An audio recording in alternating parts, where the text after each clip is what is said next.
Bismillahirrahmanirrahim. Alhamdulillah wahdah sadaqa wa'ala wa nasara 'abdah wa 'azza jalla wa hazama al-ahzab wahdah. Asyhadu an la ilaha illallah wahdahu la syarika lah wa asyhadu anna sayyidana wa nabiyyana Muhammadan abduhu wa rasuluhu la nabiyya ba'dahu. Rabbi shrah li sadri wa yassir li amri wahlul 'uqdatam min lisani yafqahu qawli. Qala Allah ta'ala fi kitabihil karim, a'udzu billahi minasy syaithanir rajim. Bismillahirrahmanirrahim. Wa ma umiru illa liya'budullaha mukhlishina lahu-d-din hunafa'a wa yuqimus salata wa yutuz zakata wa dzalika dinul qayyim. Sadaqallahul azim wa sadaqa rasuluhu nabiyul karim wa nahnu 'ala dzalika syahidin wasyakirin walhamdulillahi rabbil alamin. Bapak-bapak hadirin jamaah salat maghrib yang dimuliakan Allah Subhanahu wa taala. Pertama yang paling utama adalah kita senantiasa memanjatkan puji dan syukur kehadirat Allah Subhanahu wa taala atas nikmat karunia, hidayah, taufik dan inayah Allah Subhanahu wa taala sehingga kita masih bisa menikmati fasilitas hidup yang diberikan oleh Allah Subhanahu wa taala. Namun pasti nikmat fasilitas hidup yang diberikan oleh Allah Subhanahu wa taala semakin hari semakin berkurang nikmatnya. Walaupun zahirnya kelihatan bertambah. Nambah gemuk, nambah gendut, nambah mobil, nambah rumah, bahkan nambah istri.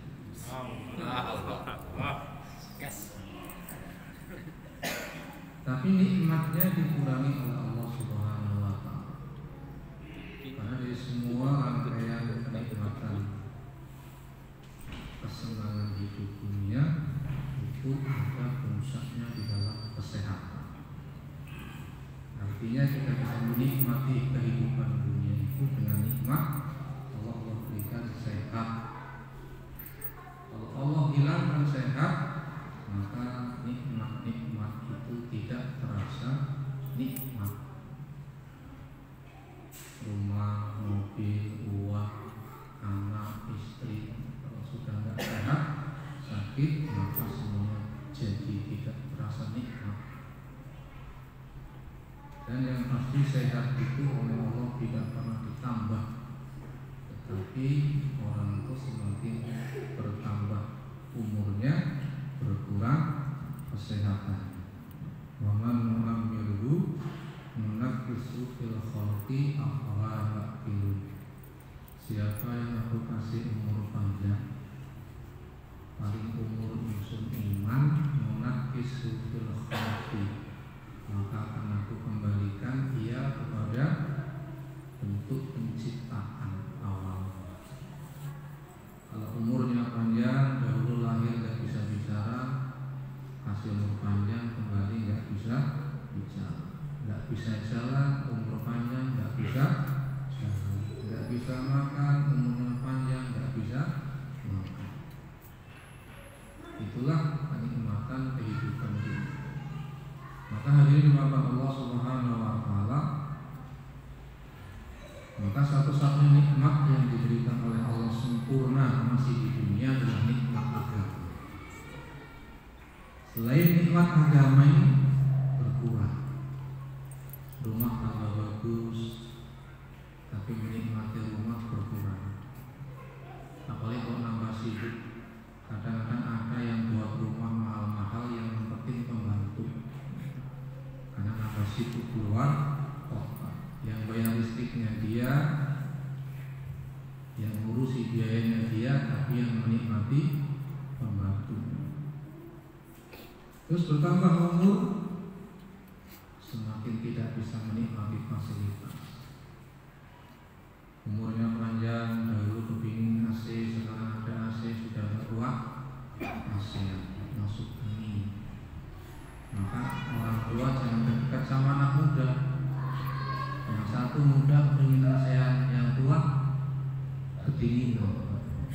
pakai di WC adem, panas.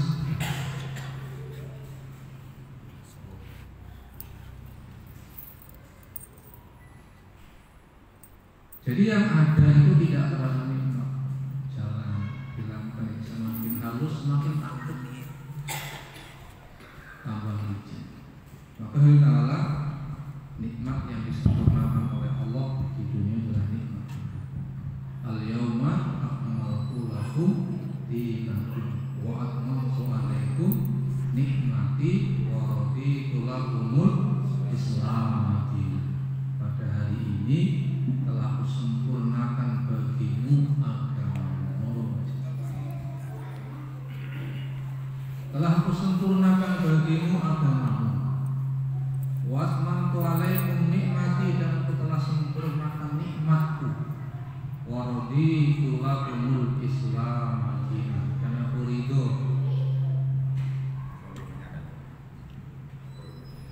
ridho bagimu Islam sebagai agama. Pakai yang kecil aja.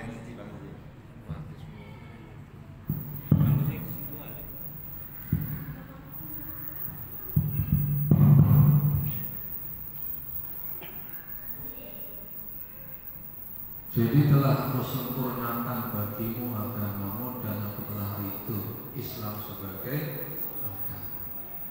Jadi orang yang ingin sempurna kenikmatannya, kalau di luar agama akan berkurang, bahkan akan hilang dan habis, tidak mendapatkan apa. Kalau orang ingin dapat nikmat yang sesungguhnya dan disempurnakan kenikmatannya oleh Allah, bahkan masih di dunia, itu nikmat yang sempurna ada di dalam agama. Maka kesempurnaan hidup itu hanya dengan iman dan Islam. Kesempurnaan hidup itu hanya dengan iman dan Islam. Tanpa iman, tanpa Islam, maka hidup gak akan pernah sempurna. Seperti masakan tanpa garam. Sebanyak apapun bumbu yang dibuat, kalau nggak ada garam nggak terasa nikmat. Walaupun semua telah ada, nggak ada garamnya, maka nggak akan jadi nikmat. Begitulah manusia, harta ada, bapak ada, istri ada, anak ada, tanah ada, rumah ada, kendaraan ada, pekerjaan ada, penghasilan ada, tapi nggak ada agama, nggak akan ada nikmatnya. Jadi kalau ada orang merasa nikmat tanpa agama, bohong. Sama seperti orang mengatakan masakan enak tanpa garam. Nggak akan pernah masakan itu jadi nikmat tanpa ada garam. Maka orang yang cerdas itu orang yang menjadikan agama sebagai maksud hidup. Agama sebagai maksud hidup. Jadi agama itu suruh dipegang kuat-kuat, suruh digigit dengan gigi geraham. Letakkan agama di kepala. Selain agama, letakkan di tangan saja. Jadi kalau kita bawa agama kerepotan, maka lepaskan yang di tangan, pegang agama. Hari ini agama dipegang di tangan, dunia dipegang, ditaruh di atas kepala. Ketika sempoyongan kesusahan, agama dilepaskan, dunia yang dipegang. Maka orang tidak akan pernah merasakan kenikmatan, apalagi kebahagiaan dalam hidup. Hadirin rahmat Allah Subhanahu wa taala, makanya agama, belajar agama, usaha agama itu adalah usaha yang sesungguhnya. Bapak-bapak di sini duduk ini sesungguhnya hidup kita ini untuk ini. Bukan yang tadi pagi. Yang tadi pagi itu hanya keperluan. Namanya keperluan. Seperti kita buat rumah, perlu WC, perlu dapur, perlu, maka taruh di tempatnya. Namanya keperluan. Buat ruang depan, ruang tamu, ruang tengah, sama kamar, sama buat WC, kira-kira bagusan mana? Ada nggak orang buat rumah lebih bagus WC-nya ketimbang kamarnya? Kan nggak ada. Dan nggak ada WC ditaruh di depan, WC ditaruh di belakang. dan cukup satu atau dua, jangan banyak keperluan. Dan WC juga jangan lama. Keperluan sebentar aja, kebelet masuk, nggak kebelet ya jangan di WC, nggak kebelet masih di WC. Yang lama-lama di mana? Ya di luar WC. Begitu sesungguhnya. Agama itu maksud, dunia itu keperluan. Kalau kita sedang mau suruh adil, belum bisa adil. Suruh 50 belum kuat. Kita nongkrong di depan kolam 2 jam keluar, nongkrong di depan catur itu 2 jam kuat, ngaji 4 jam.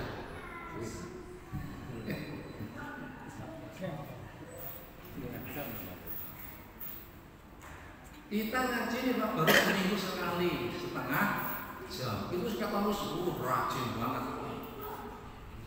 Kalau aktif itu ada sudah kelihatan, masya Allah rajinnya Bapak Ibu.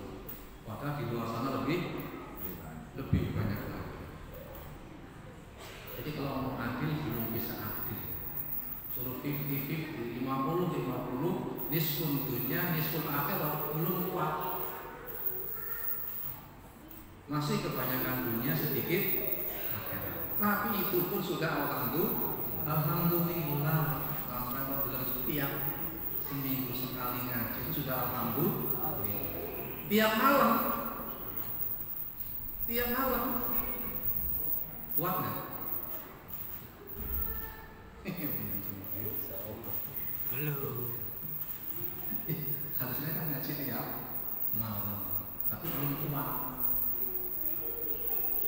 Maka lakukanlah yang bisa-bisa dengan harapan nanti bisa nambah. Makanya agama itu dipahami dan dirasakan. Kenapa? Mau menikmati, bagaimana bisa senikmat-nikmatnya di dalam amal agama. Jadi itu merupakan Allah Subhanahu wa taala, makanya belajar kita meluangkan waktu. Karena perintah Allah tafarruq itu suruh kosongkan, suruh mengosongkan, suruh meluangkan diibadati untuk ibadah kepada. Karena tidak ada orang yang punya waktu kosong, punya kesibukan semua. Sampai yang punya kosong, nganggur itu tidak ada, sibuk. Bahkan yang nganggur pun nyari kesibukan, sok sibuk. Maka kata Allah dalam firman tafarruq, ya ibadi tafarruq ibadati wa yahmlaku, luangkan waktumu ibadah kepadaku. Amlak sadaqatina, maka akan kupenuhi dadamu dengan rasa cukup. Jadi yang bisa mencukupkan hati kita dalam nafsu itu hanya Allah saja. Amlak sadaqatina, akan aku kasih cukup hatimu. Wa asudda faqraka, dan akan aku hilangkan, akan aku tutup kefakiranmu. Jadi Allah tutup fakir dalam hati kita. Sudah merasa cukup. Ka'ilam taf'al, kalau kamu nggak mau meluangkan waktu, kok sibuk terus, ngaji nggak sempat, jamaah nggak sempat, zikir nggak sempat, qobliyah nggak sempat, sibuk sekali. Di angkatan 7 berangkat jam 7 pulang jam 7. Ada yang angkatan 6 berangkat jam 6 pulang jam 6. Ada yang angkatan 5 berangkat jam 5 pulang jam 5. Berhenti sebentar, lembur lagi. Kalau kamu nggak mau meluangkan waktu, sibuk terus, amlak baina yadayka sublan, maka akan aku bentangkan di hadapanku kesibukan. Kasih sibuk, tambah sibuk, tambah sibuk, tambah sibuk. Semakin tambah sibuk, penghasilan kelihatan bertambah, tapi kata Allah alam asudda faqraka, tidak aku hilangkan rasa miskin dari hatimu. Jadi bertambahnya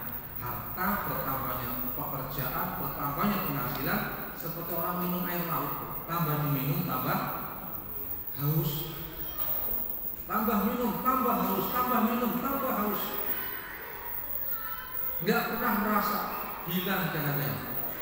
Itu karena waktunya habis hanya untuk kesibukan dan pekerjaan. Tahu-tahu nanti angkatan 55 inna lillahi wa inna ilaihi raji'un, meninggal dunia, mati juga. Yang ke masjid mati, yang nggak pernah ke masjid mati, yang jamaah mati, yang nggak sempat jamaah juga mati.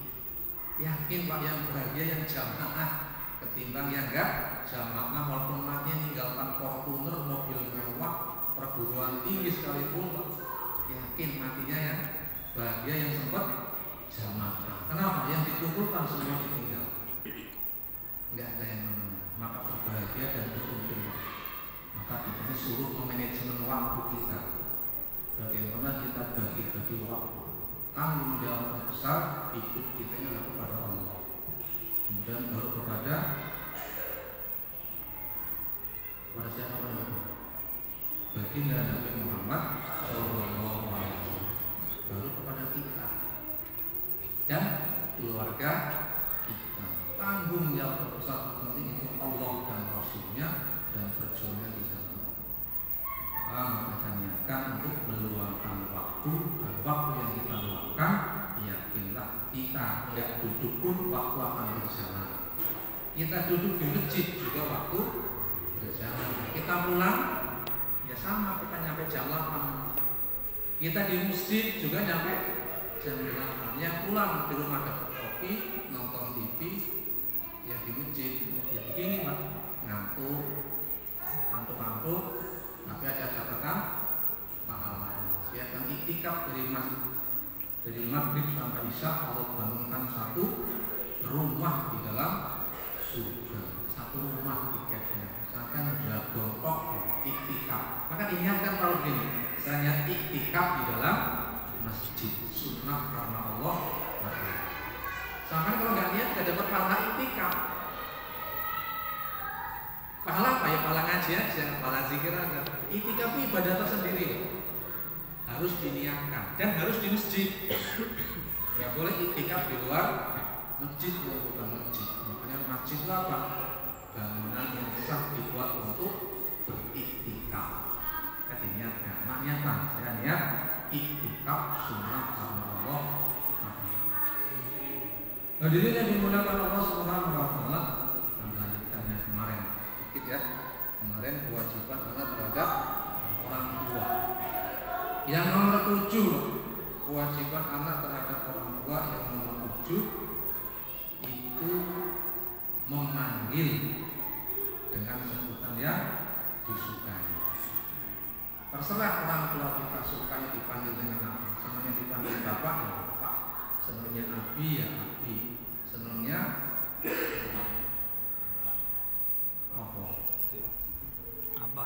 abah itu senangnya, karena orang itu senangnya dewe, tapi yang sesuai dan umum.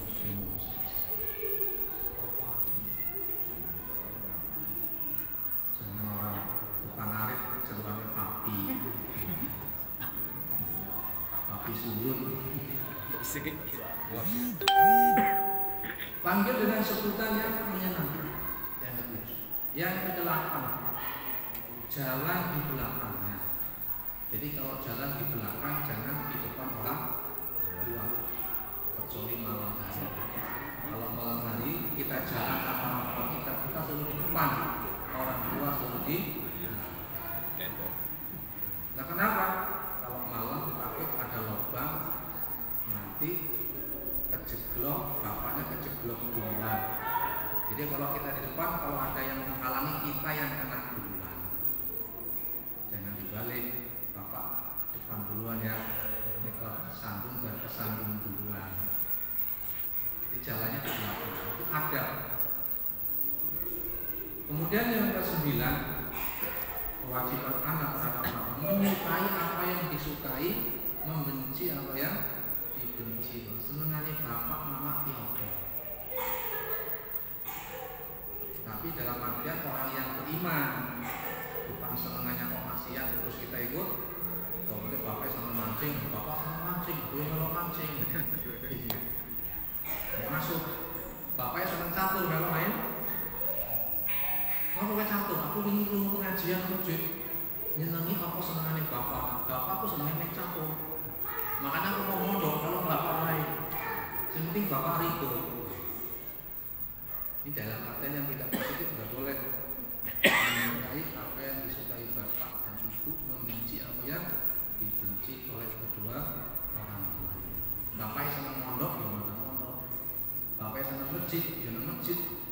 Kalau bapak kadang belum mondok, masjid, tidak apa-apa, enggak kiri-kirinya. Makanya anak ke masjid, tapi bapak orang masjid. Alhamdulillah ini orang Indonesia. Makanya nanti bapak orang sholat, aneh jadi bapak belum sholat.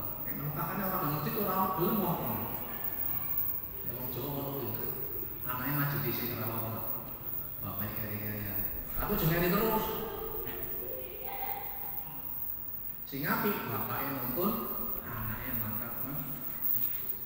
Kemudian yang ke-10 terakhir, kewajiban anak terhadap orang tua mendoakan setiap mendoakan diri sendiri.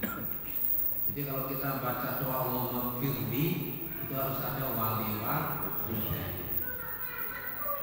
Kata Imam Abu Suwati Samarqandi itu minimal sehari kita mendoakan anak itu minimal 5 kali. Minimal itu kalau kurang 5 kali kita sediakan anak yang durhaka. Kenapa? Karena kewajiban kita kepada Allah itu selalu berkaitan dengan orang tua. Ini syukuri wali-walidaika ilayya al-masir. Syukurlah kamu kepadaku dan syukurlah kepada ibu bapak. Syukur kepada Allah wajib 5 kali sholat. Syukur kepada orang tua wajib 5 kali mendoakan. Jadi mendoakan orang tua itu hukumnya fardhu ain bagi setiap anak yang pernah punya orang tua, meskipun orang tuanya sudah tidak ada. Jadi jangan sampai kita enggak doa minimal sehari 5 kali. Kalau kita baru doa 4 kali masih kurang 1 haknya orang tua. Karena apa?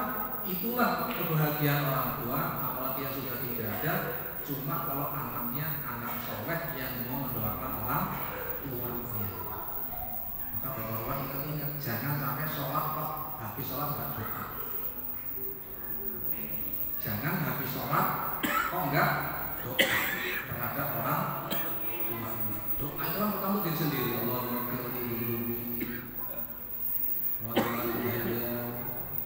terus wali jamil muslimin wal muslimat wal mu'minin wal mu'minat wal ahya'i minhum wal amwat. Pahala yang paling cepat itu Pak, pahala memintakan ampun. Makanya kita nggak boleh pelit kalau memintakan ampun. Hak untuk diri kita, keluarga kita, kedua orang tua kita, anak-anak kita, istri kita, kemudian seluruh muslimin muslimat. Jadi kalau kita memintakan ampun kepada umat Islam, itu kita akan mendapatkan pahala sebanyak jumlah umat Islam yang ada di seluruh dunia. Kalau yang masih hidup, berarti yang hidup aja. Makanya kalau lil muslimin wal muslimat wal mu'minin wal mu'minat al ahya yang masih hidup wal amwat yang sudah mati. Jadi yang hidup yang didoakan, yang sudah mati juga didoakan. Maka doa kita itu akan mendapatkan pahala sebanyak orang muslim mukmin yang hidup maupun yang sudah meninggal dunia semenjak Nabi Adam sampai umatnya dengan Nabi Muhammad Sallallahu Alaihi Wasallam. Makanya kalau habis sholat jangan sampai enggak doa. Hak untuk didoakan. Kewajiban kita untuk mendoakan orang tua kita dan saudara-saudara. Nah itulah 10 kewajiban anak terhadap orang tua. Kalau kita kurang salah satunya, kita masih dianggap kita banyak-banyak istighfar, mohon ampun kepada Allah. Kalau masih hidup, maka datangi, berbuat baik kepada orang tua. Kata baginda Rasulullah SAW, celakalah orang yang mendapati kedua orang tuanya masih hidup atau salah satu dari keduanya masih hidup, tapi tidak menyebabkan masuk ke dalam surga. Jadi salah. Maksudnya apa? Ridhonya Allah itu tidak akan pernah kita dapatkan sebagai anak kalau kita tidak membuat orang tua kita ridho kepada kita. Jadi ridhonya orang tua itulah ridhonya Allah, murkanya orang tua itulah murkanya Allah Subhanahu wa Ta'ala. Maka jangan pernah kita membuat sesuatu yang membuat hati orang tua kita sakit hati. Kalau membuat sakit hati, cepat-cepat amal kita tidak akan diterima sebelum kita membuat keduanya bisa tersenyum lagi. Sampai keduanya tersenyum lagi. Kalau keduanya tersenyum, maka ditutuplah pintu neraka, dibukalah pintu surga. Satu orang tersenyum, satu pintu surga. Dua-duanya tersenyum, maka dua-duanya akan dibuka. Hadirin maka Allah Subhanahu wa Ta'ala, kalau sudah meninggal dunia, maka banyak-banyak mintakan doa tadi. Berbuat baik kepada orang tua yang sudah meninggal dunia dengan banyak doa, dan sambung silaturahmi dengan kerabatnya orang tua dan kawan-kawan dekatnya orang tua yang telah dekat kita sambung. Hadirin maka Allah Subhanahu wa Ta'ala, itu kewajiban anak terhadap orang tua. Sekarang kita ngaji fikih, melanjutkan ngaji. Kemarin kita bahas masalah wudu. Yang membatalkan wudu, yang mewajibkan wudu ada 4. Yang pertama kemarin apa? Keluarnya sesuatu dari jalan depan, jalan belakang. Yang kedua, hilang akal, sebab tidur ataupun yang lain, kecuali tidurnya orang yang duduk di tempat duduknya, maka tidak batal. Yang ketiga, bersentuhan kulit laki dan perempuan yang bukan mahram tanpa ada penghalang dan tanpa ada penghalang dan sudah sama-sama dewasa. Yang keempat, menyentuh kubur atau duburnya anak Adam. Itu namanya perkara yang membatalkan. Sekarang rukunnya wudu. Di dalam Al-Quran Allah berfirman, wa idza kuntum ila sholati faghsilu wujuhakum wa aydiyakum wamsahu bi ru'usikum wa arjulakum ilal ka'bayn. Ketika engkau hendak berdiri mau sholat, kalau sudah batal tadi karena hadas kecil, maka hendaklah kamu basuh wujuhakum, mukamu, wa aydiyakum, dan kedua tanganmu, ilal marofiq, sampai ke situ. Wamsahu, Allah ganti bahasanya wamsahu, bukan faghsilu, usaplah. Jadi bukan dibasuh, usaplah. Kalau dibasuh ya boleh. Wamsahu bi ru'usikum, dengan sebagian kepalamu. Dalam Syafi'i, bi ru'usikum bi mana mim, makanya sebagian. Dalam kata Nabi, mengusap kepala wajib semua, yaitu ikhtilafiyah. Tapi tetap kepala rukun. Hanya Syafi'i sebagian sudah cukup. Kalau Hanafi harus seluruhnya. Kalau Syafi'i terserah, yang penting kepala diusap. Yang keempat, wa arjulakum. Nah, wa arjulakum ini sambungnya bukan wam saku, tapi waksilu. Jadi kaki itu bukan suruh diusap maksudnya, suruh dibasuh juga. Jadi rukunnya wudu itu ada 4 dari nas Al-Quran. 4 ditambah nas hadis. Jadi ditambah 2. Dari hadis satu, innamal a'malu binniyat. Sesungguhnya amal itu tergantung niat. Maka niat dimasukkan ke dalam rukun. Madzhab Hanafi memasukkan niat ke dalam syarat. Bedanya apa rukun sama syarat? Kalau syarat sebelum, kalau rukun di dalam. Rukun sholat di dalam sholat, syarat sholat sebelum sholat. Sama-sama wajib, cuma beda tempat aja. Kalau kita di dalam wudhunya niat itu, kalau Hanafi sebelum mengerjakan itu sudah niat, sudah cukup. Kemudian yang keenam, tertib. Karena dalil-dalil yang ibda'u bima bada Allah, mulailah dengan apa yang dimulai oleh Allah. Artinya Allah menyebut urut wajah, tangan, kepala, kaki. Itu nggak boleh dibolak-balik. Jadi tertibnya ya seperti itu, namanya tertib.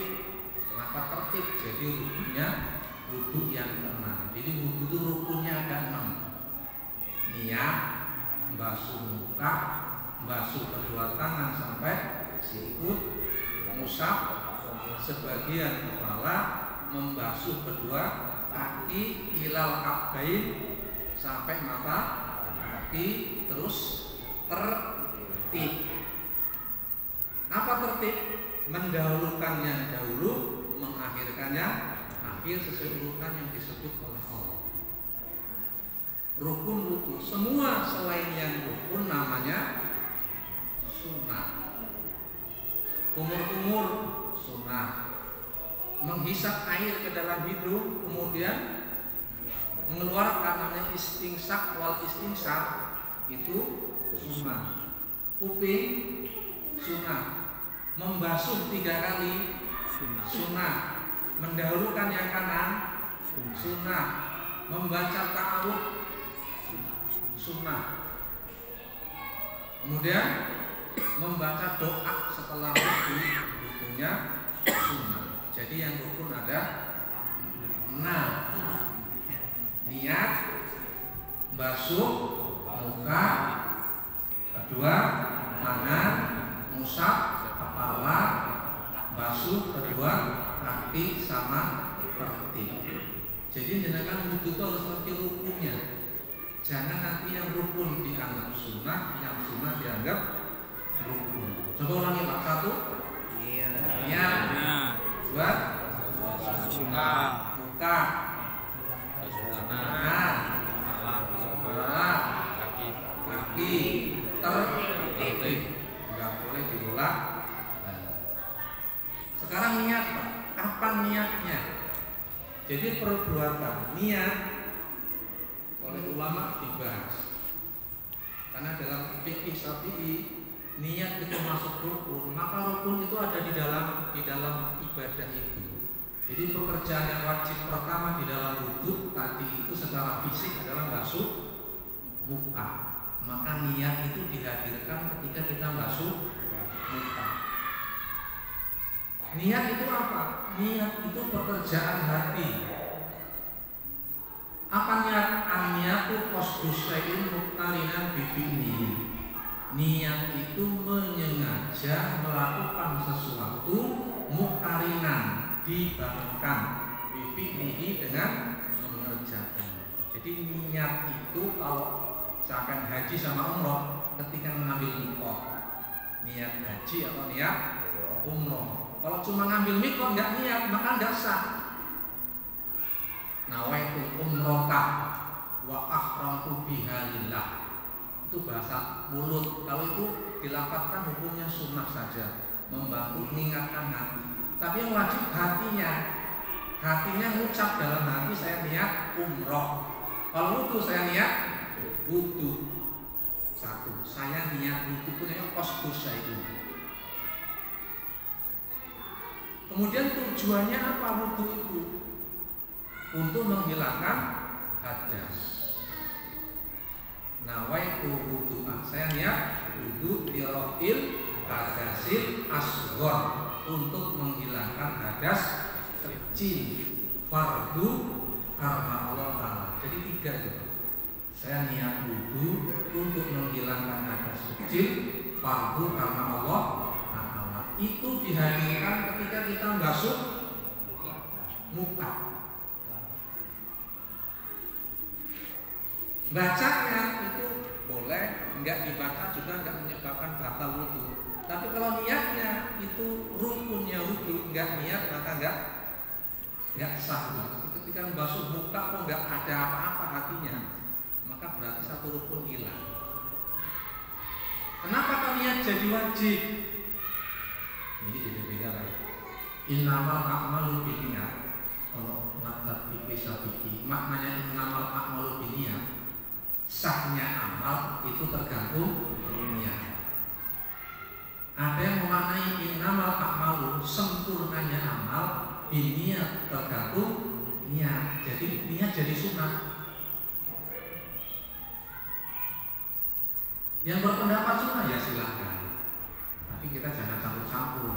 Karena kita fikih Syafi'i, maka beliau memaksudkan niat sebagai rukun, makanya harus niat.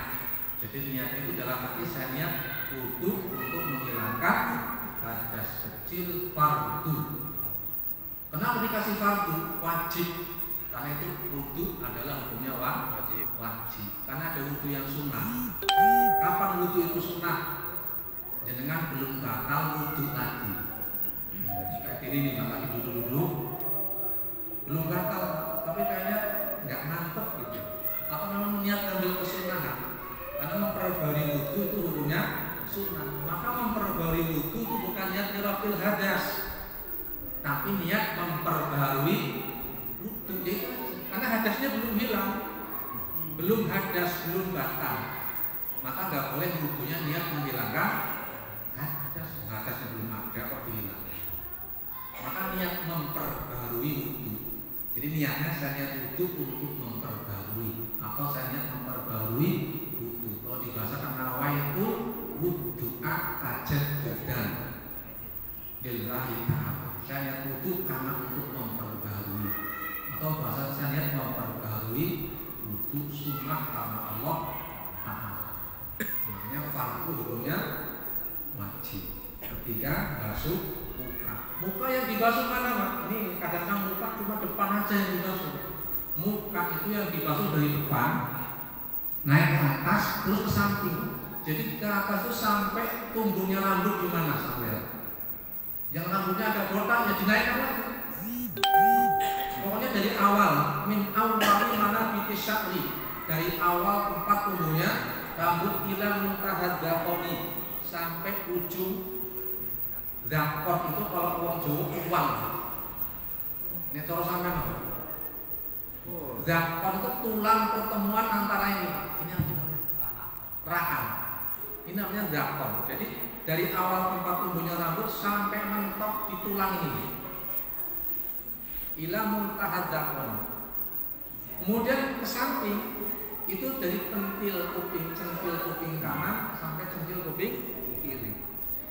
Dari sini Pak, ini namanya sinom, wong Jawa ada apa yang menceng ke dalam. Ini suruh ditarik benang lurus ke centil ini, maka yang di bawah benang rambut ini Pak, itu termasuk bagian wajah. Itu pun harus terbasuh. Sampai kan rodok apa batu itu kan nggak lurus rambutnya ya. Tapi ada yang batunya itu lurus Pak. Jadi kayak kotak gitu. Karena mungkin dicukur apa. Ini Pak, ini dari sini disuruh ditarik benang ke sini, yang di bawah sini harus kena basuhan air wudu. Jadi harus nyampe sini Pak. Dan disunahkan ditambah. Maka Pak ditambah ini agak dipengkokkan begini kalau baru. Nah, supaya nggak khawatir masih kurang. Begini kan. Sambil nyelang-nyelangi jenggot yang ada jenggot. Yang ada jenggot gimana?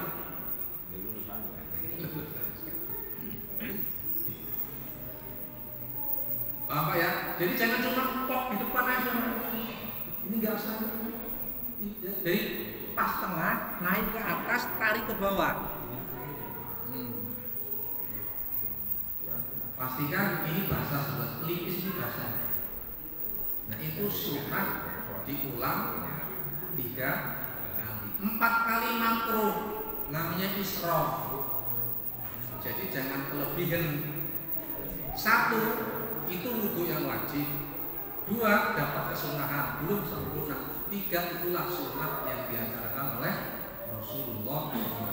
4 kali hukumnya israf. Jadi jangan berlebihan. Wudunya orang yang apa? Satu Mbak, baru 1 ini sudah habis waktu. Jadi insya Allah dilanjutkan minggu depan. Ada yang mau bertanya Mbak?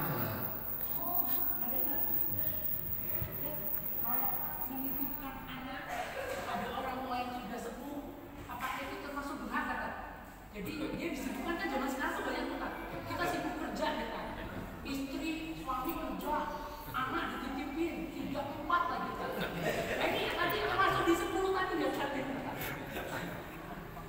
Termasuk 10 kayak itu. Nggak bener iya sih. Menitipkan anak sama Mbaknya lah. Benar itu. ya tinggal ini Bos. Kira-kira dengar informasi ibunya ngeluh apa seneng? Kira-kira dititip itu ngeluh apa seneng?